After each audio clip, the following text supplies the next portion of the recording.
राम राम किसान भाइयों।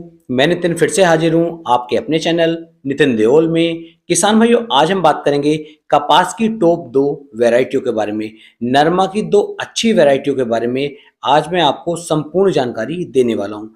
ये जो 2 वैरायटियाँ, जो 2 किस्मों के बारे में आज मैं आपको बताऊंगा, इन दोनों वैरायटियों ने पिछले वर्ष बहुत ही शानदार वाली पैदावार किसान भाइयों को निकाल करके दी थी।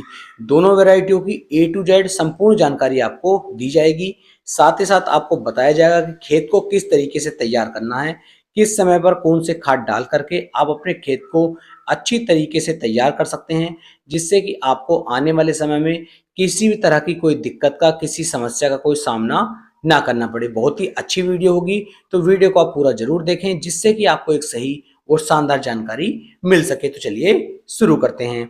सबसे पहले किसान भाइयों बात कर लेते हैं खेत को आपको किस तरीके से तैयार करना है। किसानों, जब भी आप नरमा के लिए, कपास के लिए खेत को तैयार कर रहे हैं, तो जो हमारी गोबर की सड़ी हुई कंपोस्ट खाद होती है, इस खाद को खेत के अंदर अवश्य डालें।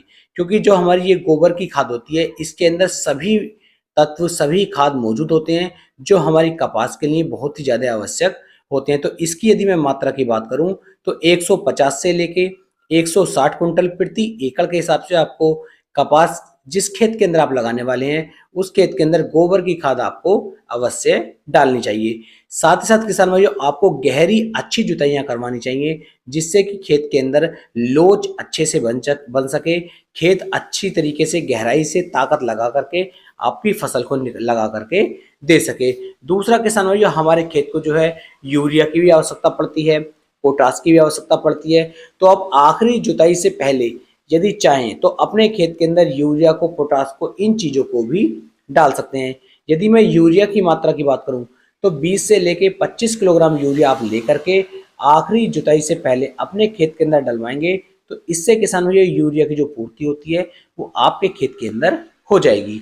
दूसरा किसान भाइयों, आपको पोटाश भी आखिरी जुताई पर डलवा देनी चाहिए, और पोटाश की मात्रा भी आप 25 किलोग्राम प्रति एकड़ के हिसाब से डाल सकते हैं। साथ में किसान भाइयों, सल्फर की मात्रा भी आप इसके अंदर लगभग 4 से लेके 5 किलोग्राम सल्फर भी इसके अंदर डालेंगे, तो इससे भी आपको और भी अच्छे और शानदार रिजल्ट देखने को मिल जाएंगे। इसके साथ साथ किसान भाइयों, आपको अपने खेत के अंदर जिंक का उपयोग भी करना है।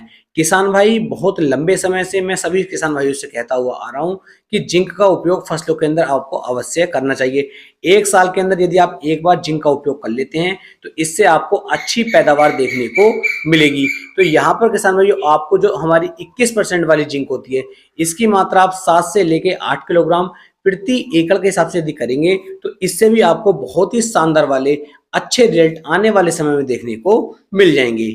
जो खाद किसान भाइयों मैंने आपको बताया, या ये खाद आपको आखिरी जुताई से पहले डाल दें, या फिर किसान भाइयों बेसल डोज में भी आप इन वाले खादों को डाल सकते हैं। इन खादों को डालने से आपकी पैदावार में बहुत ही ज्यादा इंक्रीमेंट, बहुत ही ज्यादा इजाफा आपको देखने को मिल जाएगा। इस तरीके से किसान भाइयों, आपका जो खेत है वो बिल्कुल तैयार हो जाता है। अब बात कर लेते हैं वैरायटी की, कि कौन कौन सी वैरायटी हैं जो हमें अच्छी पैदावार निकाल करके दे सकते हैं। तो पहली वैरायटी है किसान भाइयों हमारी, पहली जो हमारी वैरायटी मैं आपको बता रहा हूँ, यह है यूएस एग्री सीड्स की US 51 सुपर।